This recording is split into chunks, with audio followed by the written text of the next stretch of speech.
The National League is calling Boreham Wood's name once again. Saved by Foster! Scunthorpe are on the rise again. The iron is gleaming once more. Hello and welcome everybody. This is the National League Weekly Podcast. I'm your host Josh Harris, bringing to you another roundup of all the drama, news and excitements across the National Leagues. But first, just a little bit about me. I'm a sports media college student at BUM Satsuma based in Bristol, heading into year 13. My main interests are football journalism and broadcasting. The reason I decided to start this podcast is because I'm an avid fan of semi-professional football, more particularly the three National Leagues. Alongside my education, I work part-time on the media team at my beloved local side, Weston-super-Mare AFC in the National League South. For today's episode, we have a very special guest. Joining us all the way from Chelmsford is Josh Lowe, the head of media for Chelmsford City FC. Josh, thanks for coming on. No problem. Lovely to meet you, mate. Firstly, just tell us a little bit about who you are and what you do. Well, so I am 20. I've actually been a Chelsea City fan all my life. And then funnily enough, here I sit, working for the club about 3 years ago. So summer 2022, club were advertising for some media volunteers. And I think I didn't really have a clue what I wanted to do, like, going into uni and after sixth form. I think my sixth form choices were a bit rogue if I look back on it, and didn't have any, straight line. There wasn't a job I could straight go into. But in the end, I was speaking to, my family, a few of my teachers as well. And I just said, this is something that I think I could really put myself into because I know the club quite well. So I started as a media officer volunteer, and I did that for about, I think, 15 months nearly. So I was doing everything. So I came in, and my first game is actually, weirdly enough, about 3 years ago, around about this week. It was a game on a Monday against Weymouth, and we won 3-1. And I just jumped on the camera halfway through the game because, funny enough, the person who was on the camera needed to the toilet. And then I just I quite like going on the camera. So the next couple of weeks, I was doing a lot of filming. I was traveling to away games. But then I knew that I didn't really, I didn't want to be a videographer. I didn't want to continue down that path. And I sort of said, look, is there any opportunity I can start writing for the club? And I think I did my first match report when we beat Kesant 2-0. That was really weird though, because I had a pen and paper and I was writing down what was going through the game, then going home and writing a match report. And that obviously wasn't the easiest way to do it. Then I did the same against Aldershot the week after, which was actually quite a big win for us. And I filmed the game and then did the match report at home, and the footage on BBC Two, and stuff like that. And you think, I was like, wow, there's going to be some potential here. So come Christmas, I got a laptop and just started doing match reports. Then fast forward down the line, match reports, match previews or stuff like that. The guy who was in the role I technically am now, he left.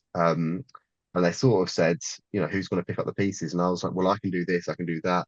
And for a week or so, I did it as a volunteer, I suppose. And then they were sort of like, look, we'll give you some part-time work. And I suppose as they say, the rest is history. We've gone on to finish second that year. Incredible memories, commentary, stuff like that. Obviously, still doing reports, doing a lot of Twitter feeds and interviews. Last season on the pitch wasn't obviously the best, but I think last season was probably my favourite season for some of the memories we made. Overnight stays. That final day at Weymouth, I'll never forget. With obviously Robbie's final game. And there's been so many amazing people that I've met. I was talking to my girlfriend yesterday about our goalkeeper coach, and he only was here for last season, but he became such a cult hero, and he's such a good friend of mine now. Even the new players we've signed, I've known them for what, 3-4 months, if that, and they're already messaging me and stuff like that on a friend basis, which is nice. And I've just been so privileged to meet so many amazing people during my time at Chelmsford. And hopefully for me, it will be, not a stepping stone, but eventually I could go into a full-time role at a full-time club once I finish my uni degree next summer. Sorry, I don't think I mentioned that I'm studying multimedia sports journalism at UCFB Wembley, just about to enter my third and final year, so dissertation year. There's a lot going on at the moment, and obviously there's a lot going on with Chelmsford as well, because obviously we've just gone full-time, so I'm being kept very busy. Yeah. And how long have you held the position that you're in now? So you're head of media, are you, at Chelmsford? And what does your sort of day-to-day look like at the club?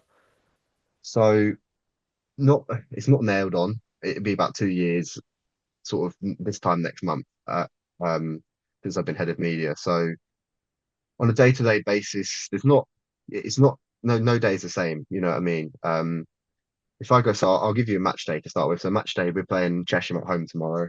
I'll sort of get to the ground about half 11, 12 o'clock. I like to be early, like to get in and set up all my stuff and just know that there's nothing that's going to go wrong from rushing it. So yeah, get to the club, drive up. Luckily enough, I live, just about 3 or 4 minutes on the ground. So I'll drive up, park up, walk in, and set my laptop up. If I want to schedule some tweets about before the game and stuff like that, I will do. Set the camera up, and then it's just about running around the club and doing all the little odd jobs, little videos, photos, and stuff like that. Making sure we've got a lot of content going out because pet peeve of mine is a match day when you have a match day post, maybe one post other than that, and then it's a lineup. I want there to be as much as possible going out. Mm. And that's what I think I've got people alongside me in the media team who are aligned, fortunately. We get loads of photos from our photographer and stuff like that. So we're able to do a lot of that. Then around 2 o'clock, the team goes out. That comes the pressure point really of the day because we have to do team sheets and stuff like that. Get the team from the away side. We have a little office we do the team in. That takes, well, 5, 10 minutes, depending on how many I have to print. Then we head out, give them to away media. Sometimes I go out on the pitch and film a few videos for like social media. If not, I'll be straight up into my seat and I'll be, preparing the kickoff graphic and stuff like that. And then from about 3 o'clock to 5 o'clock, it's pretty self-explanatory. Minute by minute tweets as much as I can. Hopefully, seeing the team win, so I get some nice posts out there. And yeah, if we win, I'm straight onto that pitch to get some videos of the fans and players. If we draw, depending on how it is, maybe. If we lose, I'm usually a bit grumpy because still a fan at the end of the day. Then we do interviews. This is also for a home game. Interviews. I head home, upload the interviews, upload the footage to Huddle. And depending, yeah, if we win, I'll try and do the highlights. If not, not too fussed. Yeah. And then yeah, on a day-to-day basis during the week, yesterday I did a few bits of work. It's just about scheduling posts, getting stuff prepared for Saturday and stuff like that. But yeah, there's no ordinary day, and there's no day that's the same, which is nice. Really, I don't want it to be repetitive. No, of course. And you touched upon a little bit before about your relationship with the players and the other behind the scenes sort Mhm. of staff. Tell us a bit more about that. What is your relationship like with them? For the players, it's just like having a friend. I don't really see them as Chris Haig, Chelsea City's goalkeeper. I just see him as Chris Haig. Every time the players come in, so on a match day, if I'm filming them coming in, they always give me a little handshake, ask me how I am, and obviously I reciprocate that.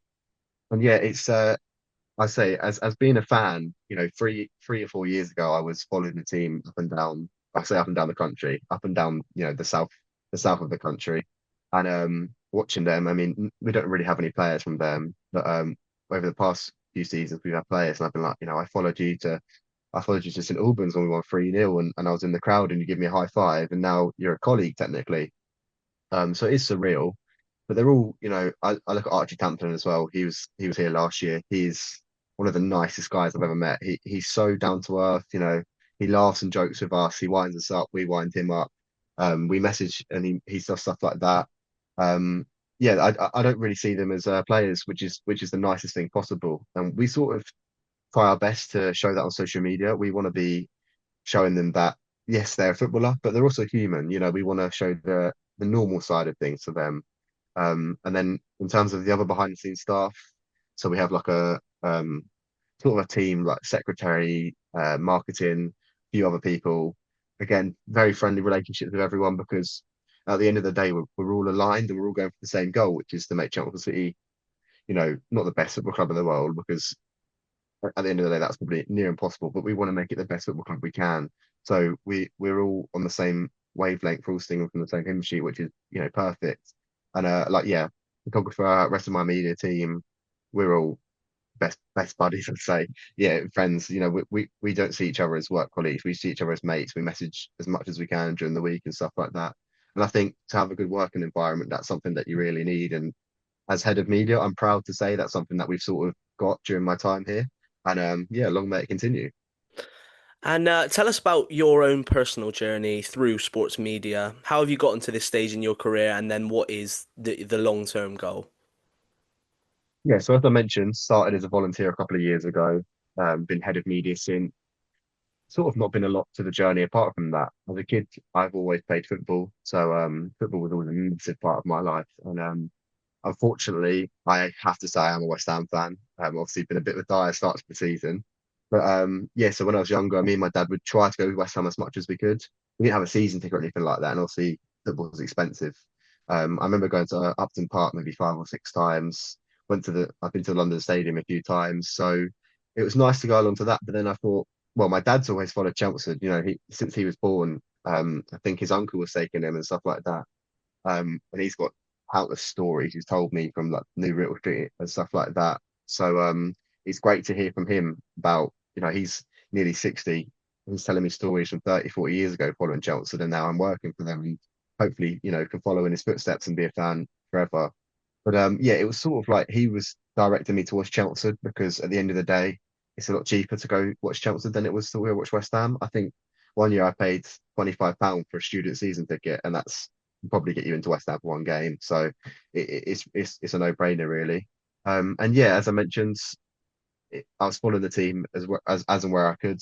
I think so. The season before I became a volunteer, I must have gone to a good 30, 30, 40 games that season, just following the side. And we were very poor. We nearly got relegated. So it was a bit of an eye opener because although we were awful, there was still that community feel around the club, and it was really nice. And it's nice to high five the player and tell them well done when they scored and stuff like that.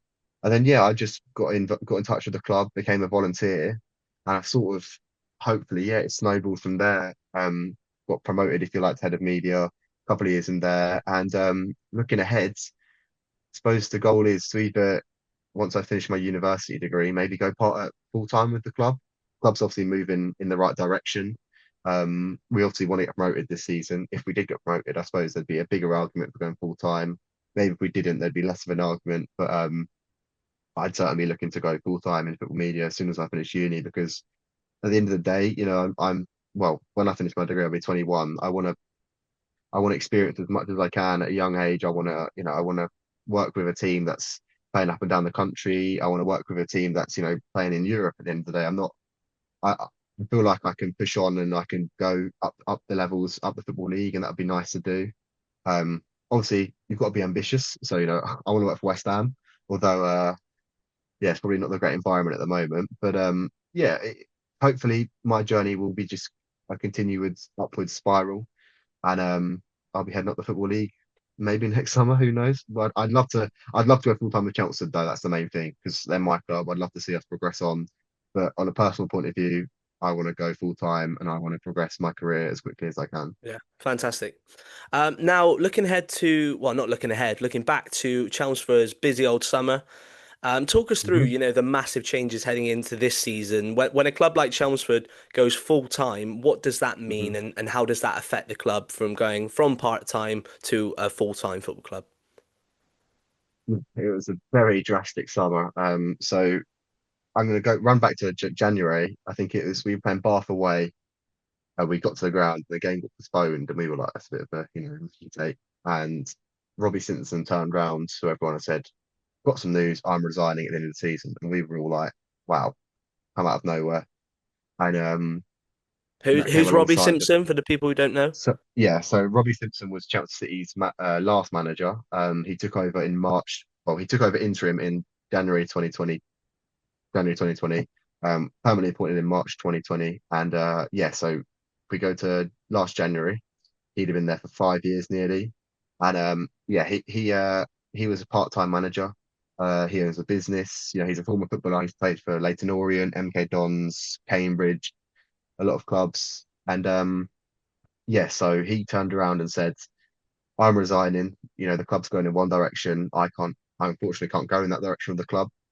And yeah, it came out that we were assessing the options to whether we could go full time this summer. And my first thoughts were, I think we've done it a bit too late. It was going to be a big step up in a couple of months to get ready. I also was very sad because, Robbie was an absolute gentleman to us on the media's perspective. He was the easiest person to work with. Um, and yeah, that happened. A couple of months later, we got the news that Andrew Harrop would be the next manager. And sort of around then, we knew that we were going to go full time because Angelo was coming in as a full time manager. So I mean, you can have a full-time manager and part-time players, but they don't sort of align really. So we knew that the step was going to be taken. And yeah, as soon as we finished the game at Weymouth, it was sort of all hands on deck, getting ready for next season. I think the retained list was top of my list to do. I was constantly on it. I think Angelo was not technically hired, but I was speaking to him about it. Vicky Splain, who's the assistant manager, the Robbie the whole time, has been who kept on. I was speaking to him a lot about it. And when that came out, it was sort of like, okay, this is a rebuild. I think we offered contracts to Freddie Hockey, Archie Tamplin, and Kane Critchlow, and that's it. And unfortunately, due to work, Freddie couldn't stay on. Kane wanted to go up into the National League. He went to Sutton and Archie dilly-dallied over it, but he eventually stayed. And so we had to rebuild a squad completely. I mean, Archie didn't re-sign until the start of July, but yeah, we had one player technically from last year, and it was an eye opener because I was like, we're either gonna recruit really well and build a good squad, or we're gonna struggle. But we did not struggle. Chris Haig, I'd spoken to Adam Drew, our head of recruitment, and he'd been after Hagee for the past couple of seasons, and the factor of full-time football, Chris said it was a no-brainer. We then signed Jack Barham from Aldershot, and all these signings that are coming in, and we're like, we mean business. We're not here to make the numbers up. We're going to be pushing at the top of the table. Which, from media perspective, it was like, this is incredible. We signed Joe Grimwood, who just got promoted to the League Two. That was amazing, and that got loads of views and stuff like that.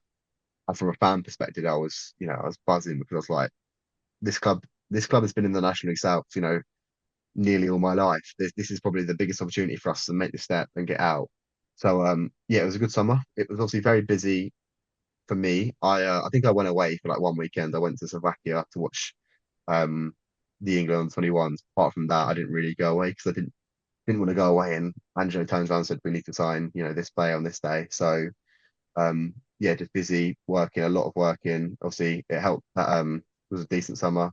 The Lionesses did very well and stuff like that. A good summer for football, really. So yeah, and in terms of Chelmsford, I'm not glad the summer's over. I'm glad it's slightly slowed down. I think we might have to sign in this week or next week maybe if we fill up one of the numbers. But yeah, it's crazy. When a club goes full time, the difference is second to none, and more training stuff like that, more things to do. So yeah, it keeps me very busy, and I do enjoy it. Yeah, of course.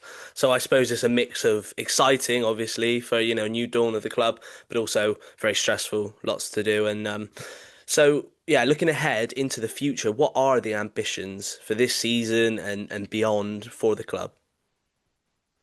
Yeah, so Spencer Gore is our chairman. He is very ambitious. He's a fan of the club, and he just wants, his motto, I think, was to take the club to the Premier League by 2038, which is obviously 13 years. I mean, many people would look at that and think, that's ridiculous. But I mean, as a fan, I look at it and think, why not? You might as well aim big. Um, so yeah, and it's a long-term goal. Short term, I think he's not overly fussed about getting promotion this season. Not in the, obviously everyone wants to get promoted, but as much as we've signed, Lyle Taylor, we've now signed and stuff like that, you're thinking we should be getting promoted. Rome wasn't built in a day, and I think he's very, very understanding of that. And I think he said maybe 2 seasons to get out of the league. Obviously, the National League South is not an easy league to get promoted from, as we unfortunately know. But yeah, so short term, 2 seasons, get out. Then I guess we'll see what happens. We need a new ground off the pitch. We don't have our own ground. We play at an athletic stadium. That's the truth of it. We only own the clubhouse, so we can't really develop there. We can't really put into place what we want. We need offices for staff if we're having a full-time staff. We want a bigger training pitch for the players because we train on a 3G. So there's a lot to be done off the pitch. And whilst whilst everyone's focus is on the pitch, there's a lot more going on off the pitch that's making us Football League ready at the end of the day. And yeah, I suppose the goal is to push on, get up there and challenge, with the likes of Colchester and Southend, who are the bigger clubs in Essex. Of course. Now moving on to some really good news. Morecambe Football Club officially saved. This is just great news, isn't it, Josh? hmm Yeah, I mean, as a fan of football, you never want to see anything like that. Like, unfortunately, we've had casualties over the past couple of years, Bury, Macclesfield, and stuff like that. yeah, it's disgusting in a way because more. I think Morecambe have got. I'm not. I've seen the news. I think they were over 100 years old as a club, something like that. So can you imagine if a week later and that would all be flushed down the drain? It's terrifying to be honest, because that could happen to any club. I mean, I can sort of relate it. There was a bit of anger towards our chairman, our previous chairman, and that a lot of people were like, "Where's the money going?" and stuff like that. And then when Spencer took over, because of much hype and that, because he was like, "We're going to do this, we're going to clear the debt." So yeah, as someone who's got a bit of personal experience into the fact that an ownership isn't going to, hasn't been great, it's nice to see the club now thriving and on the pitch they're back playing, which is the main thing. Football brings a lot of people together, and I think football's brought a lot more people together in Morecambe, and it's just the end goal of them getting saved and now being back to a football club is absolutely delighting. Yeah. And shortly after this great news, Morecambe then announced that they were moving on from Derek Mhm. Adams and appointing Ashvar Singh Johal as their first team coach. Josh, what's your thoughts on this one, especially after Derek Adams, stayed with them through the uncertainty? How do you, from your perspective, feel about this as an appointment? It is a weird one, isn't it? Like he sticks with you for so long through thick and thin, and then you take over and you say it, and then you say, off you go. But I can see both sides of the argument. Yes, on the side of it's a bit harsh. Obviously, I don't really need to say much about that. He's been at the club for a couple of years, stayed through the fact that they could have liquidated. But I think a fresh start is probably a good way to go, and there's no better way to do it than when the new owners take over. Um, it's an opportunity for Morecambe to rebrand themselves as a football club. Play a different style of football. And ultimately, they got relegated last season. I know they obviously had financial issues, but you couldn't have been playing the best of football to get relegated. So yeah, it's a fresh start. It's a nice way to bring the new era to an opening, and I wish them every success because football's made on these stories, and Morecambe I feel like it's going to be one of these success stories which we look back on in maybe 10 years, and they're back in a football league, and people are talking about that decision, and they're going, "Oh, that's probably one of the best decisions they ever made." Yeah. Now let's look into Johal's career so far, shall we? Because it is Hmm. quite interesting. So, born in Leicester, he spent time coaching in the Leicester City Academy setup. After working closely with their former first team manager Brendan Rodgers, he praised Rodgers as an influential character in his career. In the past few years, Singh Johal has spent time coaching at Wigan with Colo Torre. He spent some time with Cesc Fabregas in Italy, all before becoming the head coach at Notts County's B-side last season. Morecambe's appointment has made him the very first Sikh head coach in English football history, as well as becoming the youngest manager in the top five divisions of the English football pyramid. It was a dream return for them on Saturday. A 98th minute winner from Daniel Aguero secured all 3 points for Morecambe. However, on Bank Holiday Monday, they were brought back to down to earth a little bit, weren't they? After losing 4-0 away at Altrincham. Josh, how do you think this season plays out for the Shrimps, and how do you think the appointment will play out? I mean, I didn't obviously watch the game. I'm not sure how much you can bank on a 98th minute winner being a great style of football or anything like that. But he's had a bit of an interesting career, hasn't he? So, I mean, look at the people he's worked with, then you think he's going to be successful. But I think we've had examples of that in the past where, you look at the likes of Steven Gerrard, who played under or played with some brilliant players, played under some brilliant managers, and he didn't really set the world alight with Aston Villa, did he? But yes, I mean, the Colo Torre bit is a bit funny because I think Colo Torre only lasted 9 or 10 games at Leicester, so he couldn't have been that good. Brendan Rodgers is obviously a really good manager. Had a great spell with Leicester. He's obviously back at Celtic. And Cesc Fabregas, again, I've seen him touted to be, one of the next Guardiola understudies. We've had Arteta and stuff like that that have come through and done really well. So he's got the right mentors and he's had the right experience. He's had a bit of managerial experience with, I think it was Notts County's B side. He said so. Yeah, he can't be that bad because you wouldn't hire someone off the back of being C and being the youngest manager. They wouldn't want to bring him in for that. So he's obviously got his own philosophies and he's obviously got his own style of play, which he'll bring to the club. It may take, a couple of weeks, maybe a month or two to, for them to get up to speed with that, especially because they've obviously not trained as a group that much, and brought in a ridiculous amount of new players. So yeah, I think it will be a slow burner. I think Morecambe have got enough to, bring themselves together. We've seen how they brought themselves together while they're under fire and potentially liquidating. So I don't think they have any problems bringing themselves together to say, let's grab this by the scruff of the neck and let's give it our best shot. And yeah, hopefully they're going to stay up. I think that's got to be their main goal at the moment is staying in the National League. The National League, like the National League South and the North, is no easy division, and I think they'll do very well to stay up, but it's got to be the goal, and hopefully they do. It'd be interested to see them in the North because, again, like I just said, the North is not an easy division to get out of. But yeah, I mean, hopefully there's a few other teams who aren't up to the races this year, and they can scrape it, stay up, and then rebuild and have a successful future. Yeah, and it is. Let's call it what it is. It is an odd appointment. It is a bit of a head Mm. scratcher.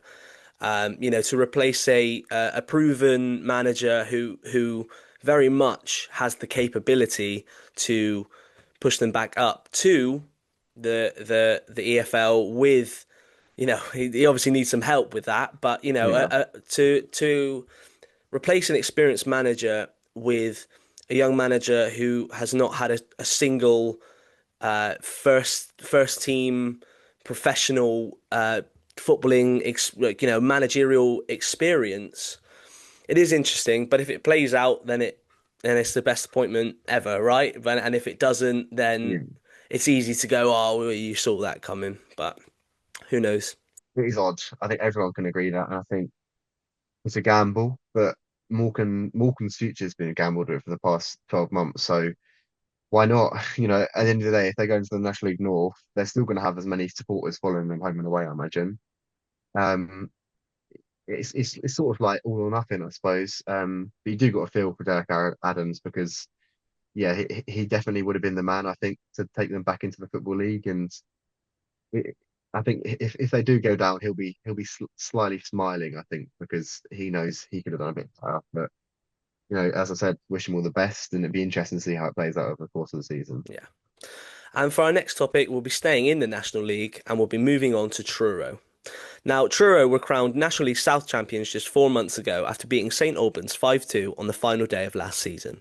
However, they have had a tough start to life in Tier 5 and are yet to pick up a single point. After 5 games, in fact, they've only just scored 1 goal. Mm. Josh, what do you think is happening down in Truro? See, I like Truro, like the people who work at Truro. I think they were very fortunate to get promoted, to be honest. I think if you go back and look at it, either picked either Dorking or Torquay, they should have gone up. I mean, I don't want to, blow our own trumpet, but we took 4 points from Torquay last season. We scored an 85th minute equaliser to draw. And then we scored in the 90th minute to make it 2-2, and then scored in the 93rd minute to win 3-2 at home. So that's 4 points they could have had. They'd have won the league. Um, but yeah, as I said, I think, well, yeah, the National League is not an easy league. And I think one of the biggest gaps in English football is the National League to the south and north. I think there's such a disparity now because every team, Wilson, I believe, is full time. And, every team has been together for a couple of years. You look at Bournemouth, who also went up. They've had a good core of players, whereas Truro sort of needed to build from the beginning again because they came up the year before, had a steady season, nearly got relegated in the end, and then all of a sudden they've gone up, and you're thinking, how did that happen? Um, yeah, I mean, John Ashley's a great manager. We saw last season he did really well. Again, I wasn't convinced with them when they played us. We played them nearly a year ago now. They beat us 2-1, although they scored in the 85th and the 90th minute to win it.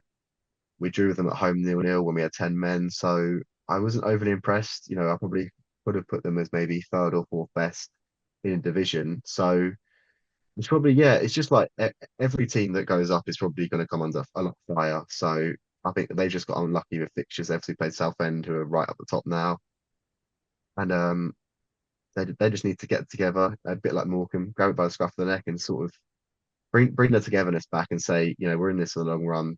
Let's put some results together, and I'm sure they will because I think they have got some good players. They've invested well, and I mean, personally, if we don't go up, I don't want to see them come down because I don't want to go and do that job again. So Yeah, yeah. And well, a key loss for them over the summer was Jays Cabia, mhm, who left for Grimsby Town. He even scored both of his penalties against United in midweek. yeah, How hard is it, do you think, for a newly promoted side to lose one of their star attacking men straight off the bat? but it's hard for anyone, isn't it? Not being funny, Of like course. whether you're newly promoted, whether you've been in the league for 5 years, whether you're in the league for 18 years, like some team in Essex. I'm not sure who they are, but it's not ideal, is it really? JSKB last season was one of their best players. You know, they're Tyler Harvey as well, who scored a lot of goals. I think he's been missing for injury or something like that. So perhaps if you look at them and you pull them together, you think they've scored 1 in 5. That's obvious, but you lose a player to a football league club, you're not going to get it. They're not going to leave for free. So they've obviously got some sort of package deal from Grimsby, some sort of financial deal. So it's just about how they reinvest that now and whether they want to, sign a big name player like we signed with Lyle Taylor or someone like that. But obviously, there's also the fact that you need to attract the player down that way because it's a long way down Truro. We found out last season.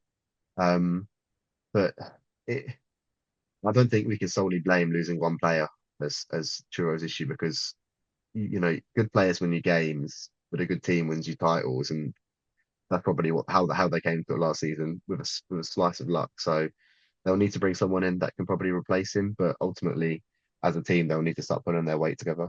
Definitely. And as we know, Josh, the jump from the North and South to the National League is massive, isn't it?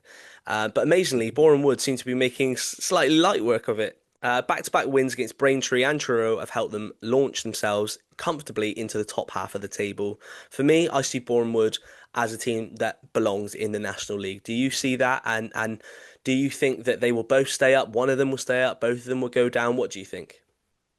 Yeah, so I mean, when we played Bournemouth last season, the word that stuck out for me was experience. Whether they were 1-0 up, they beat us 1-0 at their place, and then at our place we were 2-0 up at half time, and then we lost 3-2. It's like, yeah, it's an eye opener to how big the gap really is because I think they still had a National League level side at our league.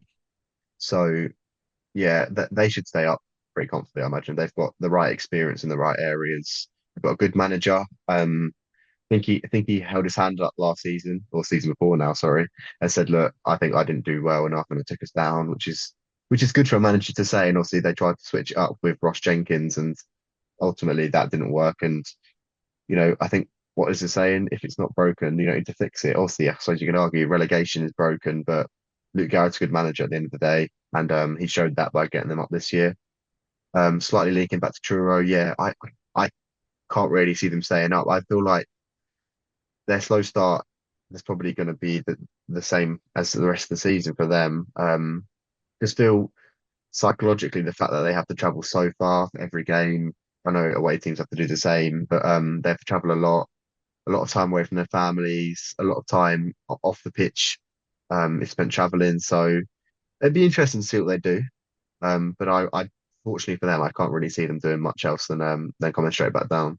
No, I agree with you. Even though it is quite early in the season, it is starting to look really, really bleak for them. But who knows? We'll have to wait and see, won't we? But moving now on to our beloved National League South.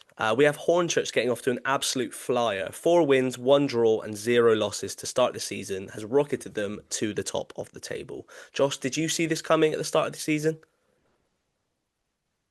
Say I saw it coming. I definitely thought Hornchurch could be dark horses because yeah, their recruitment was exceptional. Um, I do actually know some of the financial sides of it, and that's not the best. They've spent a lot of money, but if it works, it works. Top of the league after 5 games. I know we said it's early doors, but they've got to be a contender. They've got to be up there. And a bit like what I was saying with Boreham Wood, they've got all the right pieces in the right places at the moment, Hornchurch.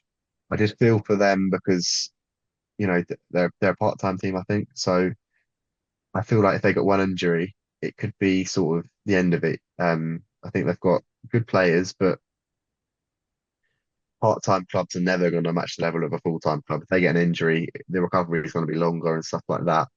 So, and fitness-wise, sorry, as well, on the field, a full-time club's going to be able to run for 90 minutes, whereas a part-time club's going to be run for 70 minutes. So I don't well, I think they'll be up there. They're probably in around the playoffs come April.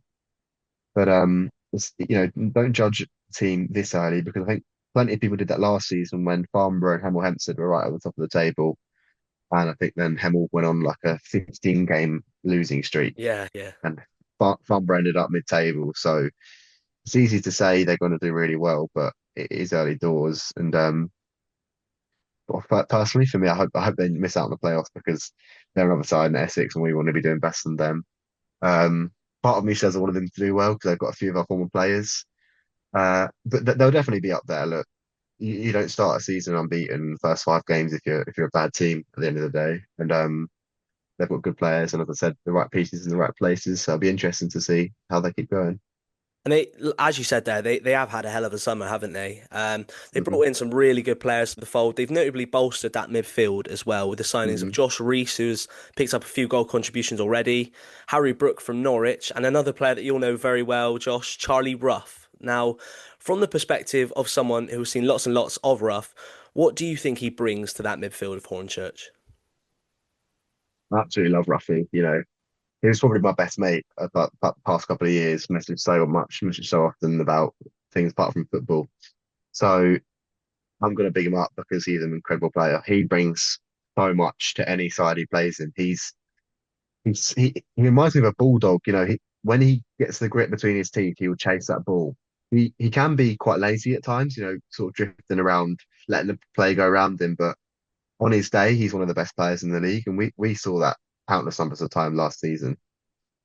He scored a hat trick on the final day, and it was sort of like parting gift. And we all knew he'd leave because he went full time with Havant and Waterlooville, had a horrendous experience with them, and he sort of ruled out full time from then onwards. So it was obvious he was leaving, and I think it was quite obvious he was going to go to Hornchurch. So he brings so much energy in terms of an attacking. You get on the ball with Charlie Ruff, and you think, okay, something's going to happen. He'll whether Travella passes it out wide or takes on his man or a little bit of skill, he always gets you off your feet. And as you mentioned, Josh Reese, having someone like him alongside Ruffy or just behind Ruffy, he's got so much more experience that Ruffy can go out and do what he wants and play how he wants because if he loses the ball, he's got Josh Reese who's going to, run until minute 90 and get that ball back if he really can. So yeah, he brings a lot. He'll bring goals and assists for them, just hopefully not against us. And yeah, they have. I think you've hit the nail on the head. Their midfield is probably up there for one of the best in the league at the moment. Yeah. Now, do you see them making a title charge, or do you see them dropping off throughout the season? Honestly, I mean, never say never. I don't think anyone would have said Truro City were going to win the league after 5 games last season. So exactly, they, they, exactly. they can they can be up there. I do see them dropping off because the likes of hopefully Chelmsford, Torquay, Dorking, your full-time teams who are going to be able to run all over you will slowly pick up results. I mean, from our point of view, we've got a whole new team. I mean, we've only lost once in the first 5, which isn't a bad thing. We've obviously struggled with the goals, but it takes time. So hopefully we'll slowly keep it on ticking. Torquay are a brilliant side. Dorking are a brilliant side. They've obviously not got Mark White for another game. As soon as he's back, I feel like they're going to pick up results. So I don't think they're going to be in the title fight, but I think they'll be up there and maybe sneaking in the playoffs, and it'll be interesting to see if they do. I like it. Yeah. Now, on to our National League North headline for this week, South Shields. South Shields have gone 5 from 5 to start the season, including a 4-0 thrashing of title rivals Chester. After an impressive start, you can only see them getting stronger. Could we be seeing South Shields in the National League next season, Josh? I will not. Firstly, I'll say I'm not a massive fan of the National League North. I know nothing really about the North, but I was speaking to just prior to this. You don't win 5 from 5 and be a bad team. They're the only team in the National League set up to win 5 from 5, and I think headlines are rightly on them. So why not? If you're going to win 5 from 5, you've got to batter it up and I'm not saying win 46 out of 46, but you've got to keep up that good form. You've got to keep up the tactical cohesion. You don't want to start playing about with setups and bringing other players into the side because you've got to play what works. And yeah, if it's working, it's working. You win 5 out of 5. It's a no brainer. I reckon they'll definitely be up there. And as you say, they could easily be in the National League this time next year. I don't think they've ever actually made the National League before. Correct me if I'm wrong there, but I think this is actually the highest level they've played at is the National League North. So for any team to move up to a level that they haven't before takes a lot, right? Takes a lot. And as you said earlier on in the podcast, the North, just as the South, is a really tough division to get out. So yeah, I wish them all the best. I know a few people at South Shields, and they're a lovely bunch. So yeah, hoping for the best for them. Anything else to add there? Yeah. Well, yeah, I've just tried to do a quick background check. I think you're right. I don't think they've ever been in the National League. They finished 17th last season, and then yeah, it's a bit similar to Truro, sort of. Mm, You don't do brilliant in your first season in the league because they got promoted in 22-23, and then you take off and do really well. I mean, yeah, best of luck to them. I mean, it's always nice to see a story like that, especially in non-league. So as I mentioned, I'm not the biggest fan of the North, but I definitely will be keeping an eye on their results from now on. absolutely. Now, reflecting on a very busy bank holiday weekend, how did it play out for Chelmsford? Talk us through both games and how you felt it went, not from just a score line wise, from a, how did it go? I mean, going into the weekend, if you'd have given me 4 points, I'd have said, yeah, I'll take that. Chippenham, I don't know how, but they are an incredibly well-drilled side. Gary Horgan does wonders there. And then going into Monday, Maidstone, rightly so, they were up there last season. I wasn't too impressed with their recruitment in the summer, but going to their stadium is always a tough place to go to. So we knew we're going to be up against it there. Chippenham on Saturday was an all right game. We could have been 4-0 up after half an hour.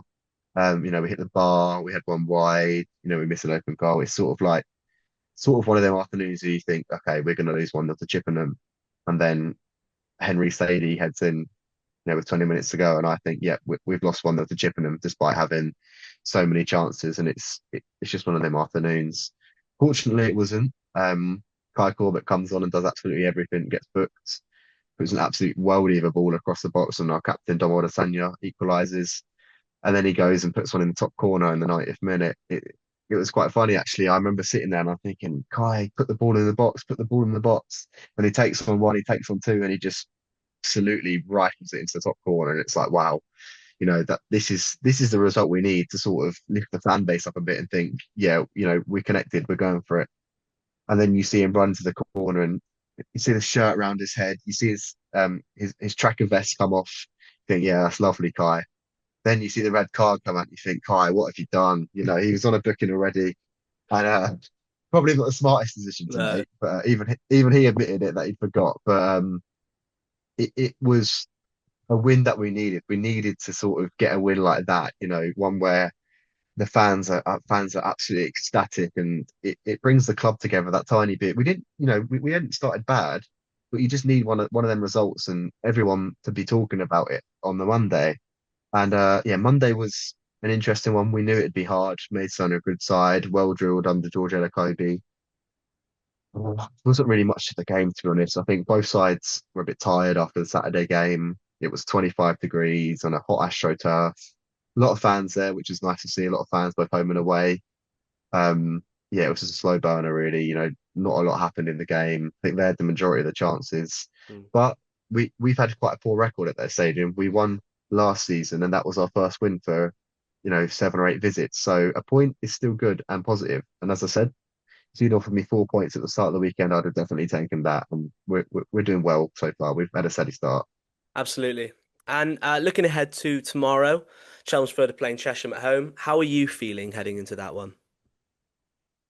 Another weird one, really. It's a bit like last weekend against Chippenham. They're a part-time outfit who have recruited well, did well last season. But ultimately, we should be not walking all over them, but we should be taking control of the game and scoring a couple against them. But you can never really say that in this league because no game's an easy game. Every side's got that bit of quality, and every game's got that bit of unpredictability. So, yeah, personally, I'm going to be confident. I'm feeling that we're going to go into it. We're going to win. Hopefully, get some more goals, and Chesham shouldn't be much of a problem for us. But you know, from a realist point of view, yeah, we've got to sort of keep our eyes open and keep our ideas up because they could bring, a surprise package and it'll be an interesting one to watch. Just hopefully nothing drastic so all the media can be nice and calm and I can do some nice tweets and stuff like that. And then not too much to do in the highlights package either because I don't want a long Saturday night or Sunday. Of course. And as you know, there is no easy game in the south.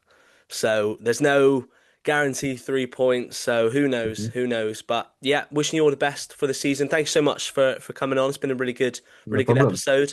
And yeah, I'm sure I'll have you on again soon. Yeah, perfect. Thanks, mate. Really, really enjoyed it. Thank you. Cheers. Thanks.